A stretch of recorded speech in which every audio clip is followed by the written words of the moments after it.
আৰু আমি জনাইছোঁ স্বেচ্ছাসেৱক বাহিনীৰ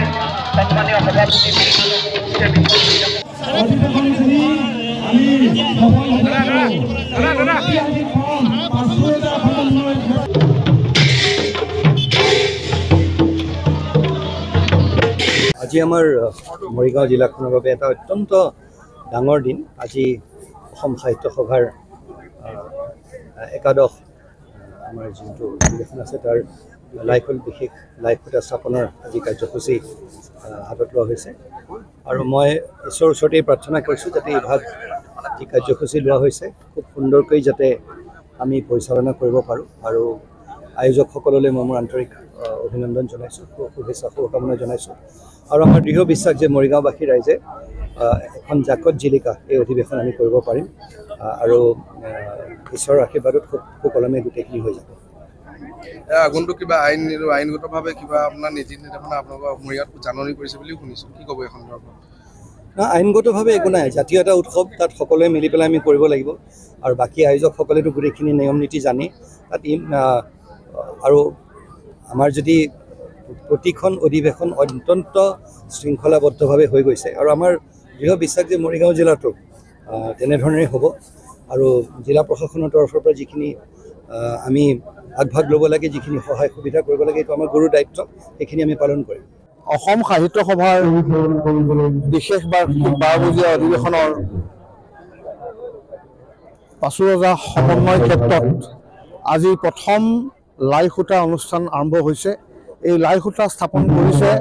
মৰিগাঁও জিলা সাহিত্য সভাৰ প্ৰতিষ্ঠাপক সভাপতি, মৰিগাঁও মহাবিদ্যালয়ৰ প্ৰাক্তন অধ্যক্ষ নৰেন্দ্ৰ নাথ কেওট ছাৰে। এই অনুষ্ঠানলৈ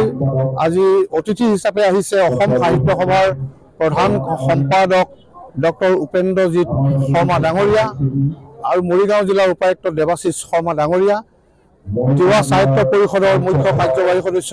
জীৱন কোঁৱৰ ডাঙৰীয়া, আমাৰ সন্মানীয় মৰিগাঁও সমষ্টিৰ বিধায়ক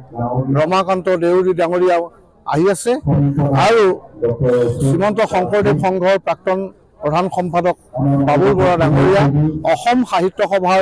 কেন্দ্ৰীয় সমিতিৰ বিভিন্ন বিষয়ববীয়া আৰু বিভিন্ন জিলাৰ সভাপতি সম্পাদকসকল আহি ইয়াত উপস্থিত হৈছে আৰু আদৰণি সমিতিৰ তৰফৰ পৰা আমি এই আয়োজন কৰিছোঁ আৰু এই আজি বাৰ্তাই এটা কথা